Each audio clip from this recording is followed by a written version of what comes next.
राजा विक्रम सिंह एक दिन अपने दरबार में बैठे हुए थे। तभी एक आगंतुक उनके पास आता है और बाज का 2 बच्चा उन्हें भेंट करता है। राजा को इस अनूठे भेंट का संदेश समझ में नहीं आता है, परंतु बाज की खूबसूरत बच्चों को देखकर राजा उन्हें पालने का निर्णय करते हैं। राजा तत्काल एक प्रशिक्षक को नियुक्त करते हैं जो इन बाज के बच्चों का देख रेख कर सके, इन बाज के बच्चों का पालन पोषण कर सके और उन्हें उड़ना भी सिखा सके। प्रशिक्षक भी बड़ी मेहनत और लगन के साथ बाज के बच्चों का पालन पोषण शुरू कर देता है। वो बाज के बच्चों को उड़ना सिखाना भी शुरू कर देता है। कुछ दिन बीत जाता है। फिर एक दिन अचानक राजा प्रशिक्षक के पास पहुंचते हैं और उनसे कहते हैं कि मैं बाज के बच्चे को उड़ता हुआ देखना चाहता हूं। प्रशिक्षक दोनों बाज के बच्चों को लेकर आता है और उन्हें आसमान में छोड़ देता है। दोनों बाज के बच्चे आसमान में उड़ना शुरू कर देते हैं। यह देखकर राजा बहुत प्रसन्न होते हैं। दोनों बाज के बच्चे आसमान में उड़ रहे थे। एक बाज का बच्चा आकाश की ऊंचाइयों को छू रहा था, परंतु कुछ ही क्षण बाद दूसरा बाज का बच्चा वापस पेड़ की डाल पर आकर बैठ जाता है। यह देखकर राजा प्रशिक्षक से पूछते हैं कि ये वापस डाल पर आकर क्यों बैठ गया। प्रशिक्षक राजा को उत्तर देता है, महाराज, ये शुरू से ऐसा ही है। पहला वाला बाज तो आकाश की ऊंचाइयों को छू लेता है, परंतु यह बाज कुछ देर उड़ने के बाद वापस पेड़ की डाल पर आकर बैठ जाता है। मैंने बहुत प्रयास किया कि ये भी आसमान की ऊंचाइयों को छुए, परंतु ये वापस पेड़ की डाल पर कुछ दूर उड़ने के बाद आकर बैठ जाता है। प्रशिक्षक की बात सुनकर राजा बहुत दुखी हो जाते हैं। उन्हें बहुत निराशा होती है। राजा इसके बाद अपने महल लौट आते हैं।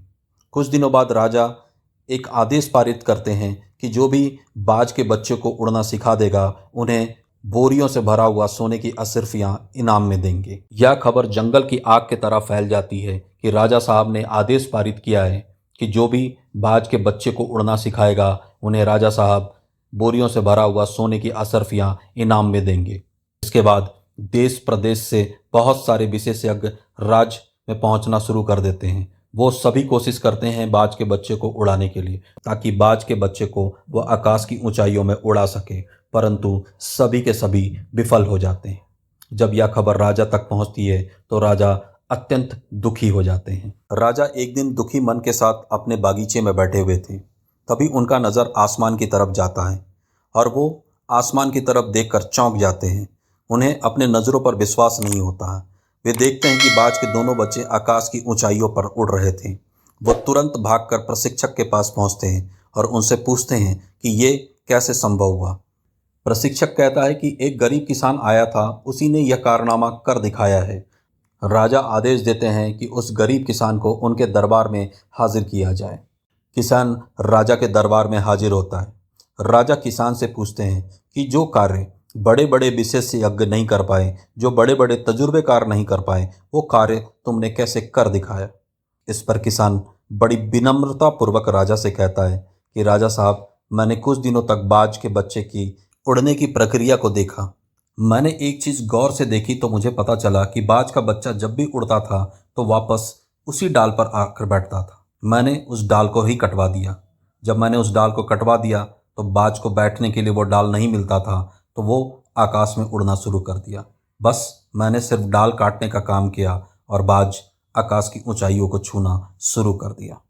राजा बहुत खुश होते हैं और गरीब किसान को बोरियों से भरा हुआ सोने की अशर्फी इनाम के तौर पर भेंट करते हैं। दोस्तों, इस कहानी का संदेश एक ही है कि कंफर्ट जोन सफलता का सबसे बड़ा दुश्मन है। अगर आपको अपने जीवन में सफल होना है तो अपने आराम क्षेत्र या कंफर्ट जोन को छोड़ना ही होगा।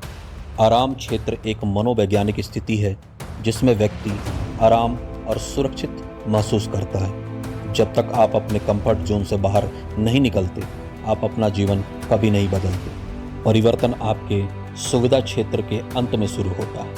कंफर्ट जोन से बाहर निकलना यानी आप जो अभी कर रहे हैं उसके खिलाफ काम करना, अपने आराम के खिलाफ काम करना, अपनी एक सीधी सादी जिंदगी के खिलाफ काम करना। याद रखें, समुद्र के किनारे जहाज खड़ा अच्छा नहीं लगता, क्योंकि उसकी कीमत समुद्र में चलने और लहरों के खिलाफ जाने से होती है।